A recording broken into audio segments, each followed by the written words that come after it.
The following podcast contains movie spoilers and mature content, including graphic descriptions of violence.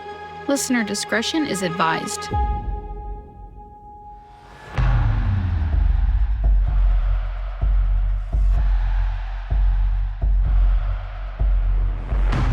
Welcome to Opening Kill, the podcast that dives deep into the chilling world of horror films. Every Thursday, we explore a different movie, from cult classics to modern masterpieces, uncovering behind-the-scenes secrets, analyzing themes, and sharing fun facts about your favorite horror films. Join us as we chat with filmmakers and fellow horror film fans to celebrate the fear in cinema.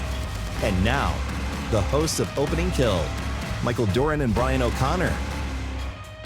Are you alive, Michael? I think so. Man, we've never had to cancel an episode, and Michael and I both just got this nasty cold stuff that's going around. I literally had no voice last week. Yeah, I mean, it's just been a wild little ride lately. It has been. It's a little bit of a fever dream. It feels weird to be here. I'm like, maybe I know. I might not even know how to do this anymore. I was thinking that. We haven't done this in a couple of weeks, so let's see if we can remember. Yeah, maybe we'll just have to edit a lot. Oh, I think that's going to happen Yeah. anyway. Yeah. Welcome to episode 23. That's my favorite number. 23 is? Okay, how come? Well, I was born on the 23rd, and it was Michael Jordan's number. I just like that, yeah. All right, I was born on the 26th, so that episode will be a lot of fun. That's going to be an important one. It is. 26. Actually, 26 will be good. Yeah. Do you know what we're doing? I think is that, let's see, this is 23, 24, 25. I know we're doing Child's Play next week. The week after, I think we're doing The Ritual. And then I would have to look at my cheat I mean, I sheet. know we know because it's on our a list sheet. I just don't somewhere, have the but list in front of me because I usually don't even think ahead to tomorrow, let alone I don't like 3 thinking weeks from ahead now. past an hour. No, I know, right? It's too painful, especially with as sick as we have been. Yeah. And my voice is still kind of in and out, but I think it'll survive this episode. We can hope. Would hope If it so. can't, we'll just make this a 5-minute episode and it'll be great. Yeah, crickets. So the movie this week is Halloween Kills. Yeah. We did Halloween, the first one in this trilogy, several weeks ago. And so we are going to go through the series and Halloween Kills from 2021. And we will get into that here in just a little bit. So I saw a very interesting movie. It's a movie called Till Death Do Us Part. Now, there's 3 different ones out there with the same name. This one is the one from 2023. So that's what I'm going to be talking about. Basically, after bailing on her wedding, a former bride-to-be must fight off her ex-groom and 7 angry killer groomsmen in order to survive the night. It's a little bit in the vein of Ready or Not, but so it's very confusing. This is a great movie. She ends up jilting her husband, leaving him. I mean, doesn't even show up to the church. Nice. And she goes to her little cabin in the woods, which is like this, not just a little cabin. It's a pretty nice house cabin out there, 2 stories, everything else. And she's hiding out there. All of a sudden, an SUV pulls up and 7 guys get out. They're the groomsmen, including one little person. And he's very funny in this. Nice. But they're there to get her. And so they call the groom and they say, hey, we found her. She is at this cabin, which I guess the groom didn't know about. He called family members and they said, oh, try this place. Okay. So they show up and she has no idea they've shown up. She's upstairs taking off her makeup or whatever. And she's got music playing. And the groom's like, well, just keep her there till I can get there. So there's flashbacks in this movie that happen several times. And it looks like they're actually married in the flashbacks, which made this movie very confusing. So, spoiler alert, it turns out all of these people, bride, groom, groomsmen, they are in this assassin organization. And one of the rules is you cannot get romantically involved with another member of this assassin's society or whatever. Okay. It's a secret society. And so they made an exception for the groom and bride, and she got cold feet and decided not to do it. In the flashbacks, you see them posing as a married couple as they are tracking down an older couple who escaped the assassins thing, and they're there to kill them. this older couple. Oh, And okay. so it's very confusing, the timelines, because it doesn't make sense. And I had to do a lot of research to figure this out. That's a lot more complicated than I thought it was going to be. Me too. I thought it was just going to be very straightforward. Me too. Kinda And like- it wasn't. It seemed like it was a little bit like Scott Pilgrim versus the World. Right. Like Yeah, kind yeah. of that kind of vibe, but I guess not. So as you go through present day, I will say I was very surprised because this girl has like some killer, like martial arts skills. I'm Nice. like, how the hell did she learn all this stuff? And then you find out, that they were part of this thing. So she's a trained killing machine. Right. So she dispatches all 7 of the guys. Good. And then she goes back to meets the groom and it just, pretty much everybody dies except her in this thing. And it was a good movie. The kills were fantastic. All right. There was some comedy in it. I thought the characters were great, but I gave it 3 stars because it was so freaking confusing. I didn't know where we were going and what was going on. Right. So as I'm watching the movie, I'm looking things up, trying to figure out, and there's hardly anything on the plot. I finally found a thread in Reddit where they actually outlined it. And I'm like, oh, that's what's going on. Oh, thank God for Reddit. I know. So it was good, but it was confusing. So it got a middle mark for me. But No, that's fair. yeah, it's called Till Death Do Us Part from 2023. All right. I watched a few movies, and I think I watched like 2 of them, which were scare previews at one point. Yeah. So I watched Opus. That was my scare preview And? from 2025. I loved it. I thought it was a lot of fun. Really talented cast here. We got John Malkovich. Mm-hmm. We have Juliette Lewis, Merle Bartlett, and Ayo Edebiri. And I love her. She's in that show, The Bear. Oh, She's yeah. fantastic. Yeah. Oh, right. And it's about a pop star who's like the biggest pop star in the world. He just drops an album and then just disappears for 30 years. And then he's surprise releasing another new album. So he invites some people to his cult compound. Oh, yeah, he has a cult now. Oh, good. Yeah, Good. Yeah, as you should. Everybody has to have a cult. We all need a cult. It's a fundamental human right. Is that what it is? I think so. I Okay, don't know. I think I all read right. that somewhere. Good deal. Maybe on Reddit. But so they get invited to this place, and then it's just like it's chaotic, but a lot of fun. Really good performances, and I didn't fully see where it was gonna go. So there was a little bit. I mean, overall, you kind of know what's going to happen, but there are little bits of twists and turns here, which kind of keeps you on your toes a little bit, which I appreciated. Sure. And then just really quickly, I also saw Screamboat, Oh, which is yeah. the Mickey Mouse Right. one with David Howard Thornton. That one was really dumb but fun. And then I saw one other, but I can't remember at the moment. So The one that I don't think you've seen this, and I haven't seen it yet. It is doing incredibly well at the box office. Sinners. yes, I am. I got to get out there and see that one because that was my Same. scare preview from a few weeks ago, and it only dropped something like 6% of the box office in its second week, which for a horror film is unheard of. Yeah, no, that's crazy. It dropped more the third week, but it's still making a ton of money right now, and so yeah, I want to go see that. Same. Definitely. I've been dying to go. It has not worked out. There's another movie coming out. It's a new teen killer comedy. Okay. And SNL alumni Hannah Levy is set to make her directorial debut with this film. It is called, what is it called? It is called Hot Ted. And it's basically a cross between Mean Girls and American Psycho. Oh, I love both of those things. I know, right? Stars Ariana Greenblatt, Ella Purnell is in it, Billy Magnuson.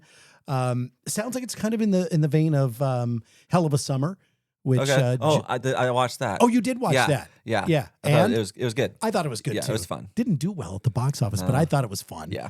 So anyway, but it sounds like there's going to be more comedy in this one. And that is coming out sometime soon. They haven't released an announced date on that yet, but so we'll see. I mean, with a name like Hot Ted, I sure hope there's some jokes. I would hope so too. Yeah. My little bit of news doesn't appear like there's going to be much jokes. It's the movie Weapons just dropped its trailer a week or two ago. And it's from director Zach Krager, who wrote and directed Barbarian. And he's also like a comedian. Like that's what he started off doing. So it's kind of cool whenever these comedians go into horror, and they do it really well. Mm-hmm. But this one's about a group of kids in this one teacher's classroom. They just disappear one night at the same time, and then it appears that they do come back, but they're very fucked up. And so, I don't know. I'm not entirely sure what the plot's going to be. Okay. I appreciate that the trailer just didn't give everything away, so definitely check out the trailer. It's got a really good cast as well.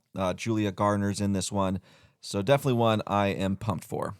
Very cool. All right. Weapons. All right. So we'll get into this week's film. It is Halloween Kills.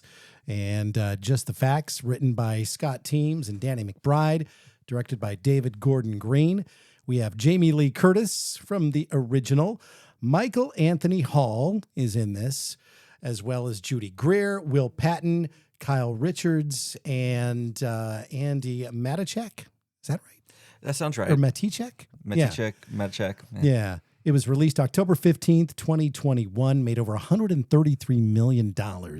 Very profitable. Mm-hmm. Filming started in September of 2019, finished up in early November.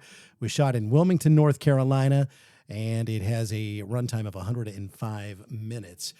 And it's the 12th installment in the Halloween franchise, a direct sequel to the 2018 film. And it picks up literally right after the events of that first film, with Michael Myers escaping the trap that Laurie Strode set and continuing his killing spree in Haddonfield. Yes. So what's interesting about this is the movie starts with a flashback to the original film, and they kind of rewrote it a little bit, because in the original film, he goes flying out the window, and when they look down, the body is just gone. Well, in this version, they actually take him into custody, right, and then send him to the mental hospital. Yeah, so there's like the closure of that night, as opposed to it's just like, where'd he go? Right. And they are ignoring every sequel. Except for obviously the previous movie in this. But all the other Halloween 2 through however many there were, those don't come into play in this trilogy, just to be clear. So Officer Frank Hawkins is one of the police officers that responds, and he goes upstairs where Michael Myers has his partner, and we get the opening kill.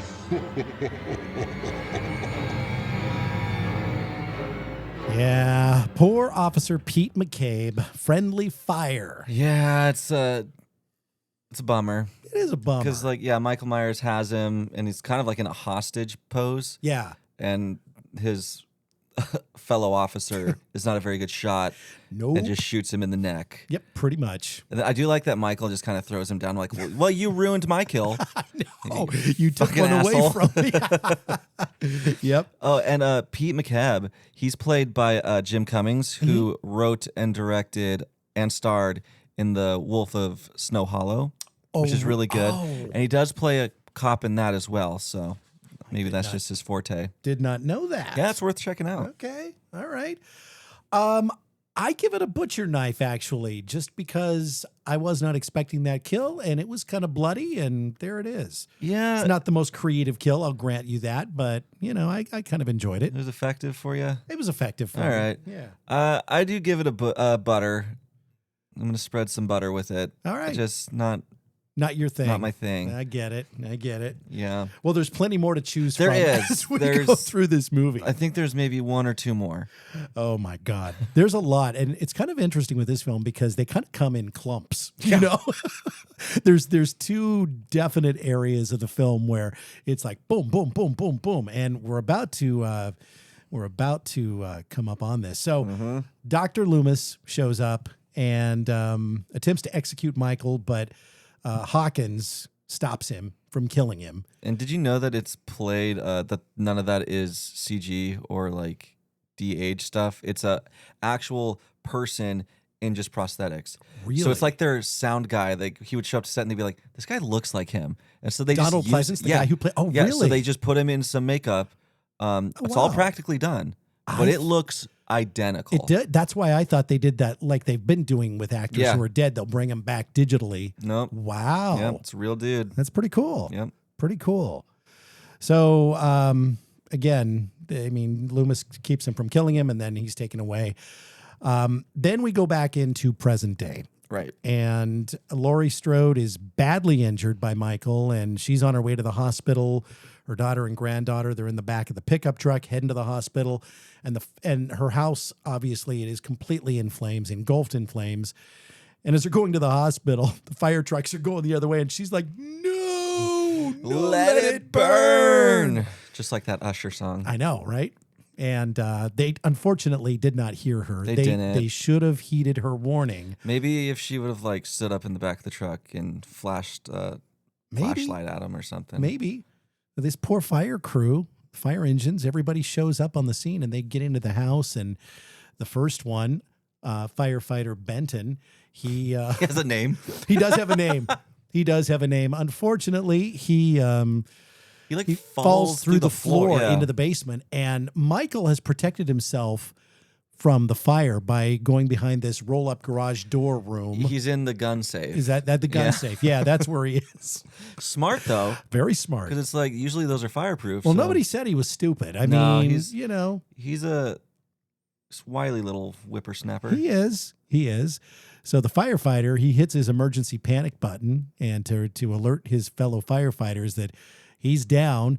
And then you see the door roll up and he looks and he sees Michael, and Michael picks up his Halligan bar firefighting tool and starts bashing his head in with it right through the mask. Mm-hmm. And that's kill number 2. Yeah, he's dead. He is dead.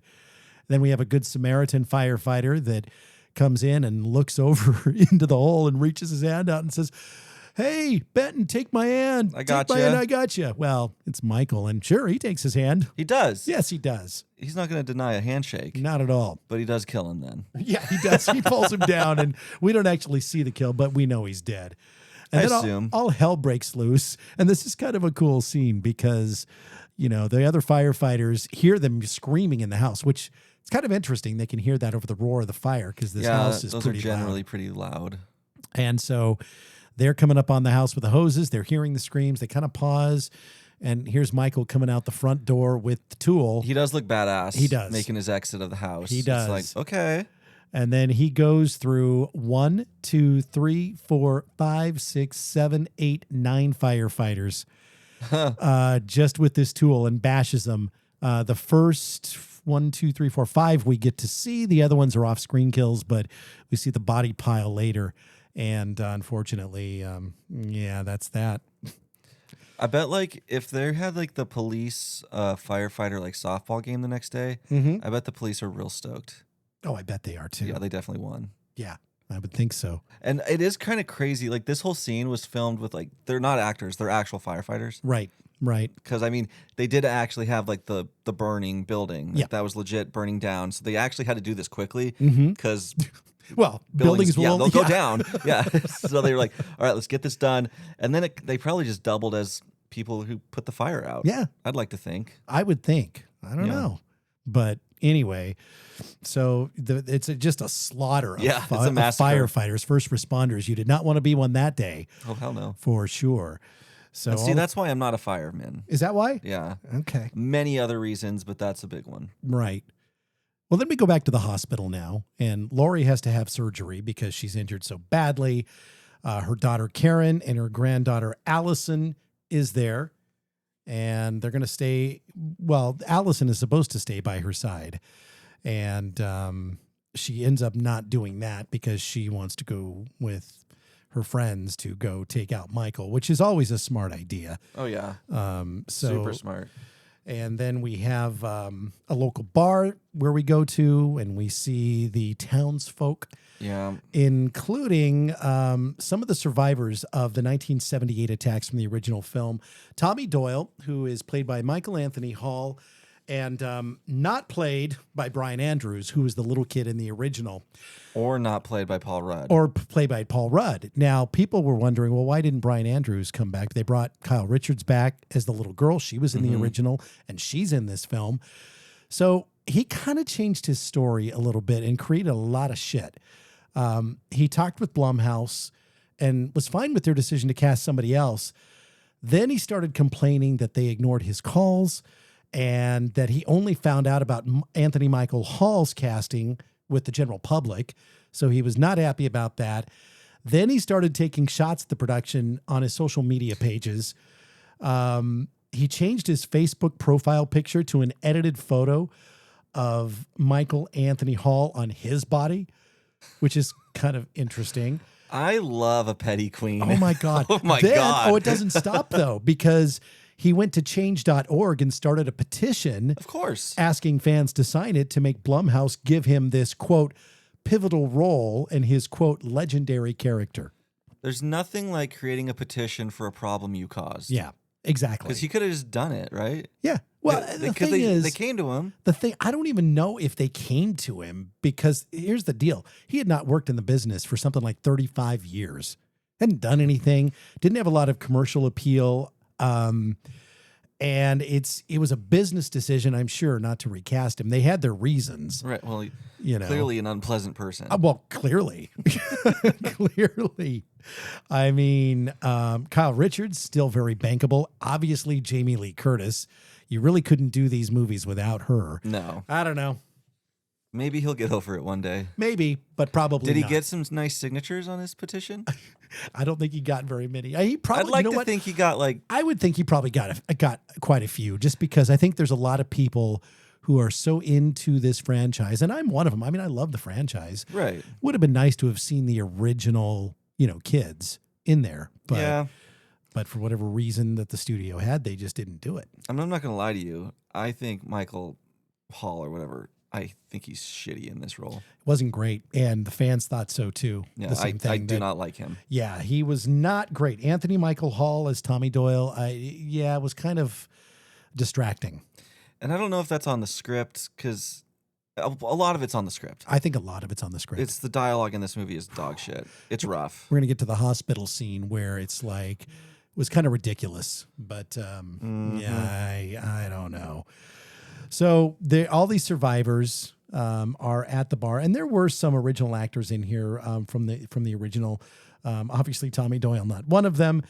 And it's there that they learn of Michael's escape and decide to form a vigilante mob to hunt him down. It's so stupid because they're at this bar just trauma dumping basically. They're like, this is what happened to me. Yeah.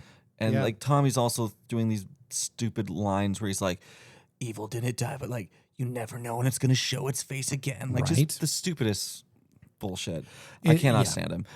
And we have some random appearances from this doctor and nurse Halloween costume couple. God. And they were in the first one. Yeah. During his one take kill walking down the street. Right. They show up briefly. So this is where they're up to that night. They're at the bar. Thank God we got to check in with them. Oh, I'm so glad. I was sitting on pins and needles. I was wondering too. Like, are we going to see them? Yeah, and they're there because not everybody, but most people are in costume. They're out there. The kids are out on the street trick or treating, having a jolly good time. Absolutely. And they get the bus stop, not the bus stop. They film. They're flashing some images from the bus stop crash where they escaped. The patients escaped. Right. Michael, one of them.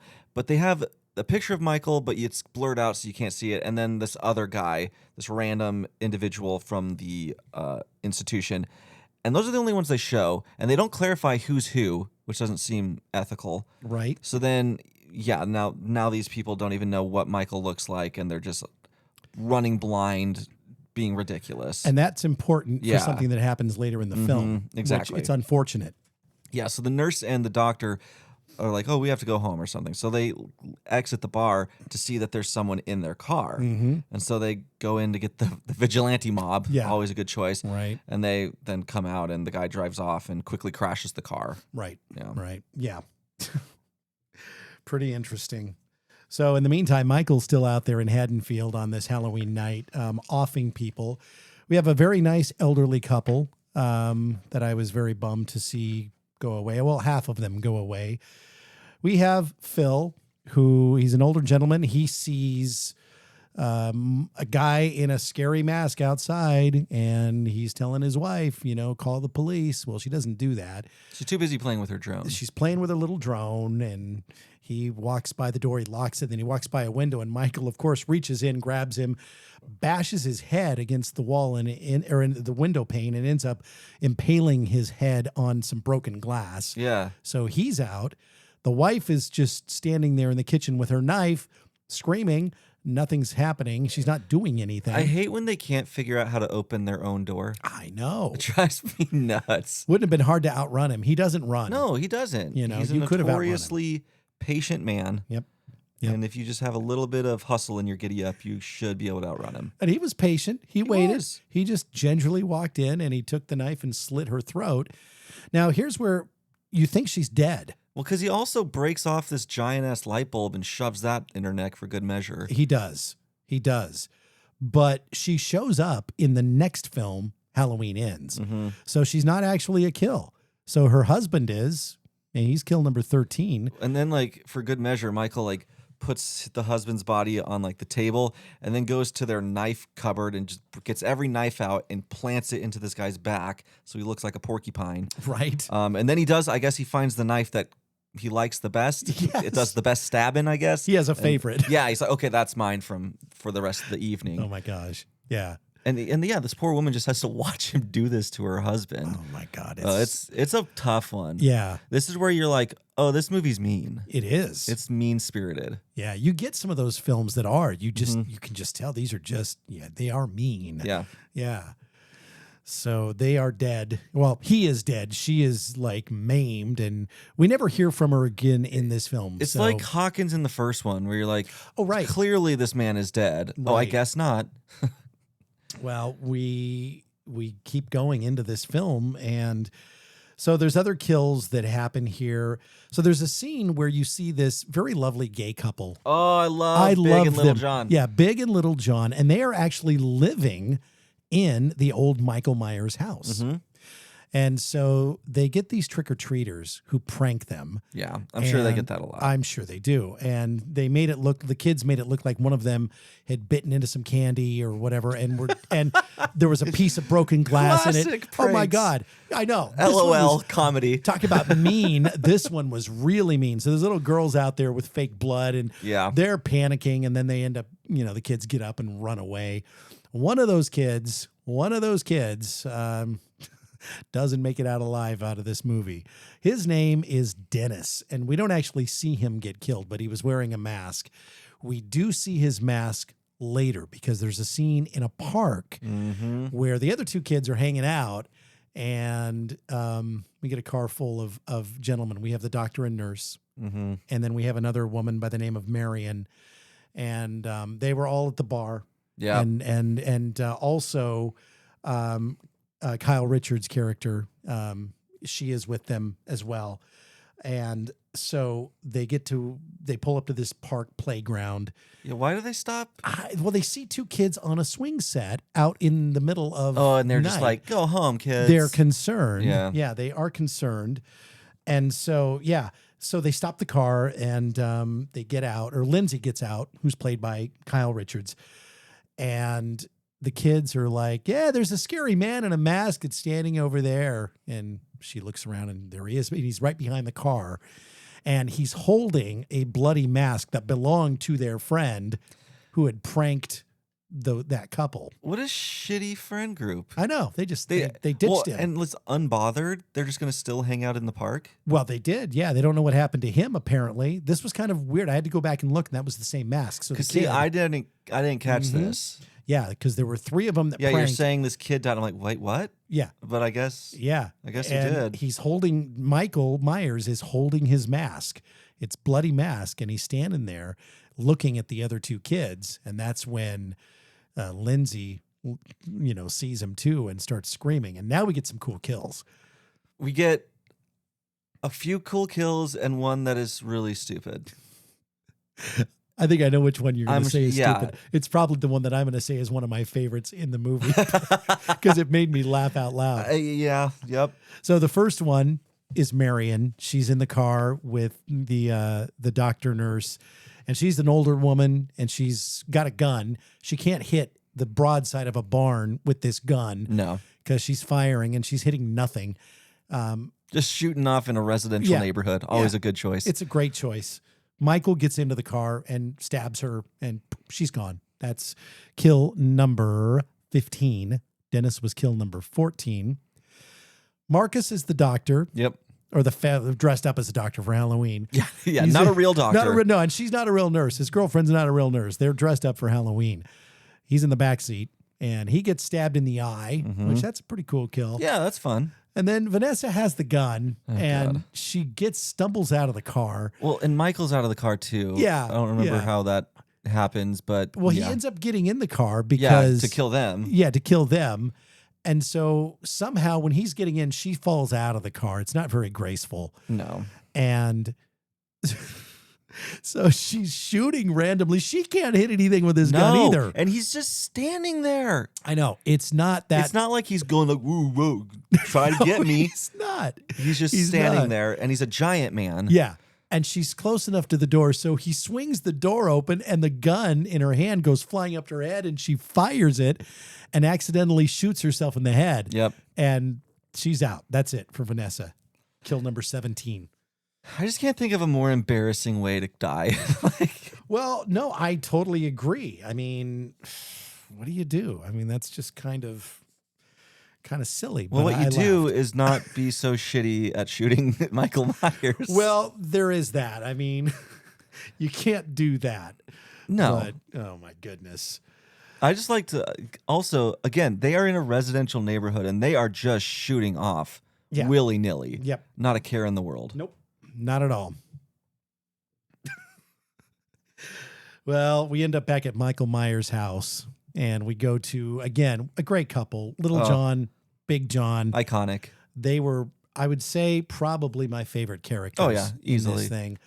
And Specifically Big John. Yeah. Big John's fun. Because when we meet him, he's like smoking weed and like dancing to this like old school Halloween song. Right. It's great. People are just screwing with him all night and doing. And they just want to have their charcuterie boards and drink some wine. They do. And just be in love. That's it. More power to them. Yeah, they but just they don't want to get live their to. life. No, because Michael goes home. Yeah. And he gets in the house. And so, unfortunately, for Big John, he gets. I do like that so they notice there's like the handprint on the back door. So like, oh, someone's in the house. Right. And so I do like that Big John grabs a tiny little knife. Yes. And Little John grabs a giant knife. That was pretty That's funny. fun. That's a great touch. That was good. Yeah. Big John gets it first. He gets stabbed, and then he gets his eyes gouged out by Michael. Stabbed in the armpit first. That was true. Yeah. Of all the places, Oof. I'm gonna get that fucker's armpit. Little John finds his body, and then he sees Michael. This is sad. And he just freezes in terror. He can't even move. He's probably piddling himself, I would think. Yeah. And then he is killed. We don't see his kill. It's off screen, but you know that he's dead. That one, and I'm glad we don't. Like, that one would have just felt gratuitous. Yep. Because, like, Big John's death was already mean. Yes. And then you just see this guy, like, so sad over his husband dying. Yep. Like, yeah. So I'm glad we didn't see that one. I am too. Because they're just so sweet. Yep, they are. And now we get back to the individual who everybody thought was Michael Myers that took off in the car earlier in the film. Brian. I know, this right? Scene. This scene is this is sad. This poor guy. It's sad. It's annoying. It's obnoxious. So the mob... We're back at the hospital. The mob, which is being led by Tommy Doyle. Yeah, just riling people up in a place of healing. Yes. So they're in the hospital lobby, waiting area, whatever, and the chant, "Evil dies tonight." I remember watching this in the theater and just laughing, going, "What the hell is happening here?" It was so bizarre. It's one of the worst things I ever. think so. I hate it. I just walked away from it going, that hospital mob scene. And a friend of mine, her name is Aliska Hahn. She's an actress. She was in the mob scene. And I haven't had a chance to talk to her about it. But they practically filmed this movie in her backyard. I mean, she lives in North Carolina where they filmed this, and that's how she got involved in the production. But she was in the mob scene, and on her IMDb page, she's got a screen grab of her like comforting another woman as everybody's, fist pumping, Chanting. "Evil dies tonight." So this was a very bizarre scene. Yeah. Because, you get that god-awful mantra that Yeah. they're just repeating, and I think they say it at least 8,000 times. Yep. But then you get them mistaking this guy Yeah. for Michael Myers, and Yep. I'm like, this isn't just like a normal-looking dude. This guy Right. looks like the Penguin from Batman. Yes. And I'm like, in what universe is this Michael Myers? Resembles not even close to the height or No. body type at all. No. No. No. Or just mannerism. Like, why would Michael Myers come to the hospital and be like, I have a boo-boo. Can someone help me, please? Right. Like, no. This poor unfortunate soul's name is Tivoli, and he's in a gown, a hospital gown, Yeah. and so he runs, and the mob starts chasing him through the hospital, and it's Karen, Laurie Strode's daughter, who helps him. Yeah, she's very sweet. Yep, she gets him. She somehow gets ahead of everybody, and then just like, hey, like it's okay. So she like locks him in this hallway Right. with like doors on each side, and then she's gonna try to like reason with the mob, but that goes well. No reasoning at this point with No. these guys. No way. And so he's trapped in this Yeah. corridor. The only way out is a window, and they're on Like the seventh seventh floor, floor or maybe something? It's high. Yeah, it's high. It's nothing you would want to jump from. No, And unfortunately, that's what he ends up doing because they break through the door, the glass in this door, and they're about ready to bust through. So he just flies out, and that's the end of his life. and like this is the one part where like normally I'm like, show the gore, that's fine. This one I'm like, really? Yeah. Like we really needed to see his head literally Oh, boy. fucking exploded It all really, over the pavement. it was pretty gory. It's super gory. And Yeah. it's just like it felt a little tasteless. Yeah. I just A I bit. didn't like it. I didn't like a lot of this whole the whole hospital scene. And then to top it off with that, I'm like, ugh. Well, the whole mob mentality thing, you see that happen in real life, and it's Right. disgusting. And it actually did not work for me in this film. No. It was It just very was not done well. It wasn't. Like, and It wasn't. that's something that is interesting to explore. Sure. And I think it could have worked if it had just been done. Right. Yeah. Maybe if it just didn't have the motto. Right. Like I could have probably looked past a lot. It could have been. Could have been. I don't know. But yeah, I went away from this movie not liking this whole hospital, all the hospital stuff that was going on. And then, yeah, this guy dies, and it's like, oh my God, this poor soul. Yeah. And like know?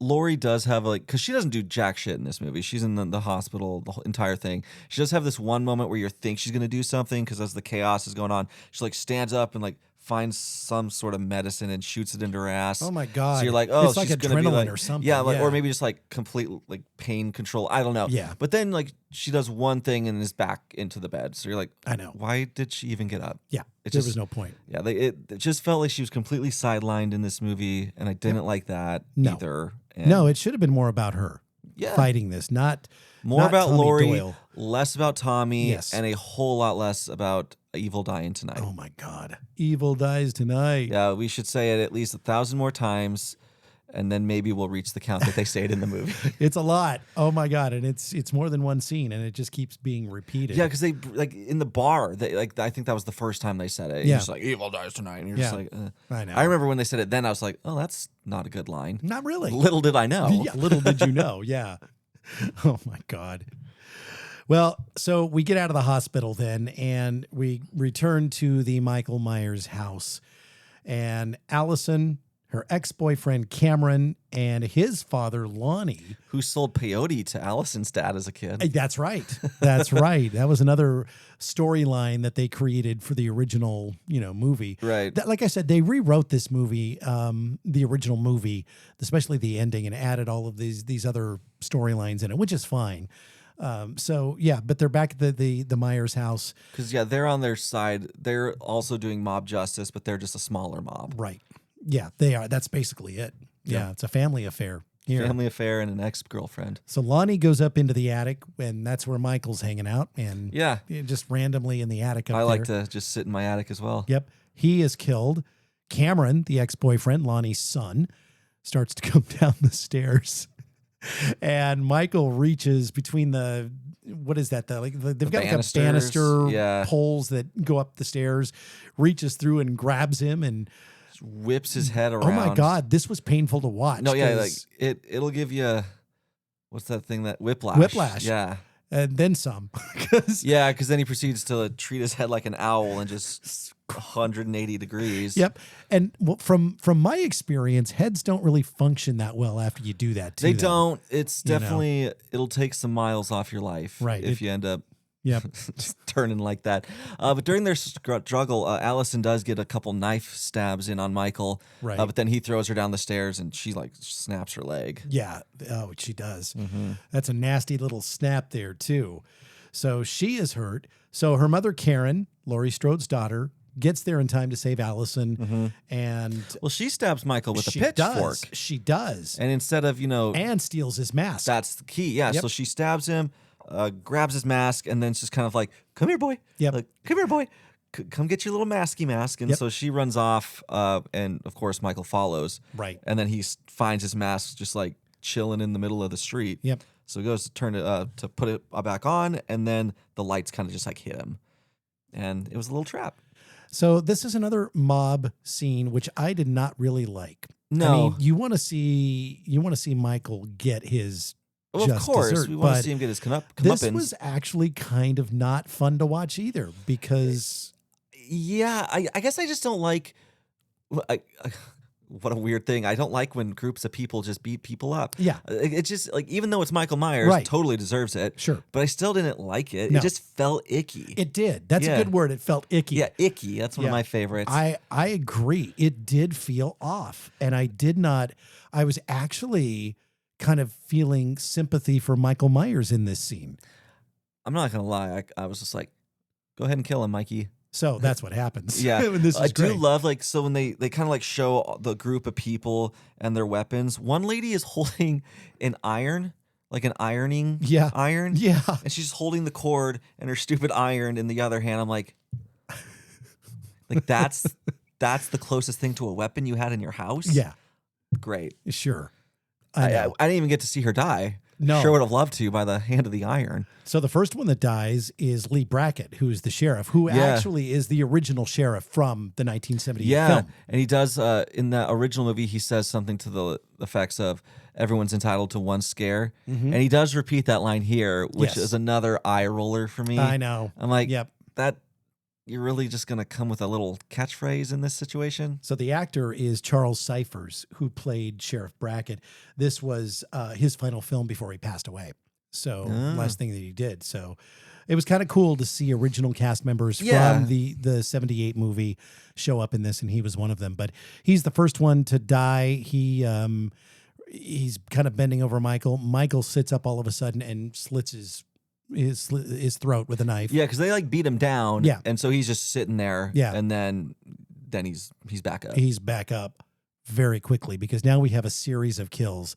1, 2, 3, 4, 5 citizens who all get stabbed and maimed, and it's very quick. Oh yeah, Happens very fast. And there's one of them, and I think this dude's in like a tiger stripe shirt. He gets one like up through the mouth. Oh, that's right. Yeah, it's a good one. That's right.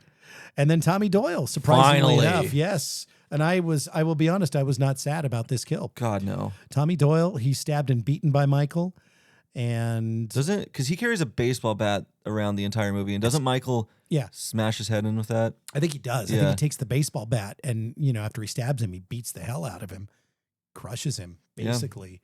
Yeah. And then another disappointing kill. I just, for the life of me, cannot figure out why they did this because this makes me so angry, me Brian. Too. So Judy Greer plays Karen, who and is I Laurie love Strode's her. daughter. She's a great actress, and I love the character. Now, yes. I was a little pissed off at her in the first movie because she was denying that Michael Myers really did all of these things and that he was coming back. And her husband, who got killed in the first one, he was same thing. So I was kind of like, they weren't my favorite, but I kind of got to really like her, especially in this film. So she goes back into the Michael Myers house and goes upstairs, and she's standing in the same bedroom that Michael Myers as a kid looked out. And that is the weird little thing in this movie where like they're like, Michael likes to come in this exact spot and look out on the town. You're like, okay. Okay, sure. Thanks for sharing that little tidbit with us. So Michael appears behind her and stabs her to death. How? Yeah, I know. The neighborhood is nothing but cops. I know. And he just got his ass beat down in the street. So where did he go to sneak up back into this house? Yeah.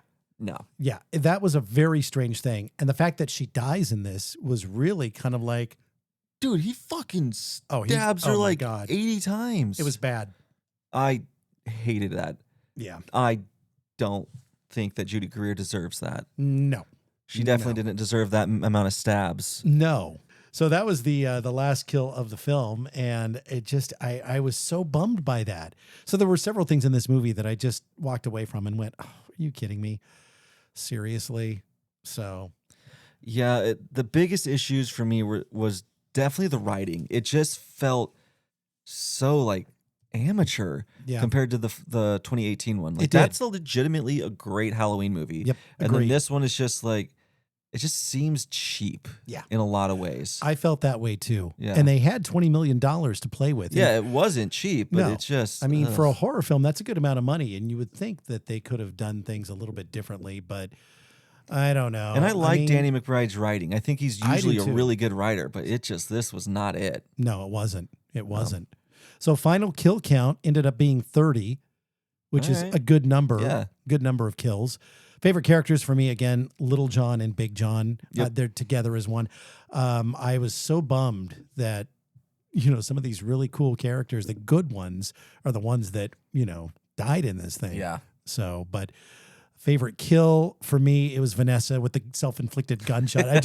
For me, it was just funny. It was like an unexpected. I didn't see it coming. And it was like, whoa, did she just, and I remember laughing at it. In the theater, just going, oh my God. Well, it's very cartoony. Yeah. It's very Looney Tunes. That whole park scene for me was probably my favorite scene. I just liked the kills and the way it was just a creepy thing with the kids sitting there, not realizing that they were in so much danger and all that. Right. Star grade, I know what I told you earlier. I'm going to revise it after I kind of went through my notes again today. I gave it a higher score than I should have. I'm going to give it a 2.5. Okay.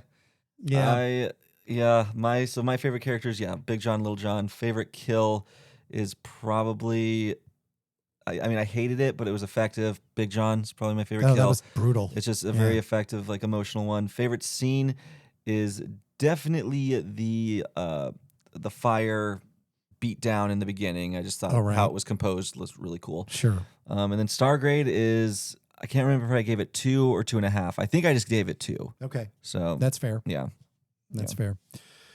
Yeah. So Halloween Kills, not the movie I was hoping it was going to be. I was definitely bummed when I left the theater. Very much looking forward to it after that first one came out in 2018, and this one just kind of went off the rails, and evil dies tonight. I just, once we got to that point, I was like, oh. And they repeated it so much to only have evil not die. Yeah. Yeah. Evil is stronger than ever. Right. Because at the end, Laurie does mention, like, with every kill, he transcends into something else. He's not human. So do they carry that into the next one? No, they do not. Nope. Which is just another thing. I'm like, what are we doing here? And we will get to Halloween Ends down the road here because we do want to wrap up this series. We've got some other cool films in the process. But I don't know. This was not my favorite in the series. No, not even close. So, all right. Coming up, we have your scare preview. Welcome to Jaunty Haunts, the podcast about all things supernatural. After 30 years of keeping a secret, I'm finally ready to share with the world that I see ghosts. This podcast is all about getting spooky and connecting with others who might also sense, see, or feel things beyond the ordinary. Whether you're a skeptic or a believer, let's connect, share, and maybe feel a little less crazy together. You can listen to and binge Jaunty Haunts right now on Apple, Spotify, or wherever you podcast. Stay spooky, ghoul friends. All right, so let's go into our scare previews. I'll start us off. I've got one coming up It releases May 16th. It is called The Severed Son, and it is a period piece. I love folk period piece horror. This one's fear and paranoia spread in an isolated religious community when a mysterious beast with shimmering white eyes embarks on a bloody rampage. And I love that description, shimmering white eyes. It's very like Edward Cullen, like the shimmery vampire. That's all I'm picturing. So I love like super religious, like these communities with like crazy shit going on. Those movies are always fun to me. Yep. So I think this one is going to be really cool. I love folk horror Same. too. I mean, that's fantastic. So mine is a film called Dangerous Animals. It's a survival horror thriller directed by Sean Byrne, who did The Loved Ones and The Devil's Candy. The story follows Zephyr, a free-spirited surfer seeking solace on Australia's Gold Coast. Her life takes a dark turn, though, when she's abducted by Tucker, a shark-obsessed serial killer. He holds her captive on his boat, and she has to outwit him before he feeds her to the sharks circling below. Love that. It has a release date of June 6th, so a little bit less than a month away from now. It's got Jai Courtney in it? It does. Okay. It does have Jai Courtney in it. So Is he Tucker? yes. I hope so. Yes, he is Tucker. He could play a great Tucker. Yeah, I think so too. So that is your scare preview for this week. Fun stuff. Fun stuff. So next week we have a very 80s 80s horror film suggested to us by Opening Kill superfan JC, who is going to be joining us on the episode. It's his favorite franchise. All right. The first three.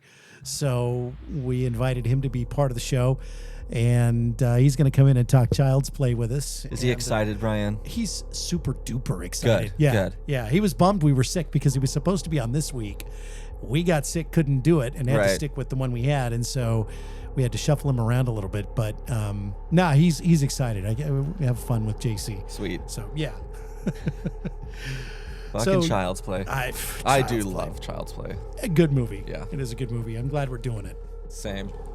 Well, if you have any messages for us, hit us up on social media. We're on Instagram. We're on YouTube. We are on all your favorite social media platforms. You can email us as well. And, tell your friends about us. Yeah, that's the big one. Share it, like it, subscribe, rate, review. All the that stuff. things. Yeah. All the things, so we can keep this going. So, all right. Well, we're going to try and get all the way better so we're not, sick at all for next episode. That's going to be ideal. I'm hoping. Yeah. I'm hoping. Samesies. It's been 2 weeks and I'm done with this. So, all right. Thanks for listening to Open and Kill. We'll talk to you next week. The Opening Kill podcast is hosted by Michael Duran and Brian O'Connor. It's produced by Mystic Cloud Productions. Thanks for listening. And don't forget to subscribe to us on Apple Podcasts, Spotify, or anywhere you listen to your favorite podcasts. Follow us on Facebook and Instagram too. Join us next Thursday for a brand new episode.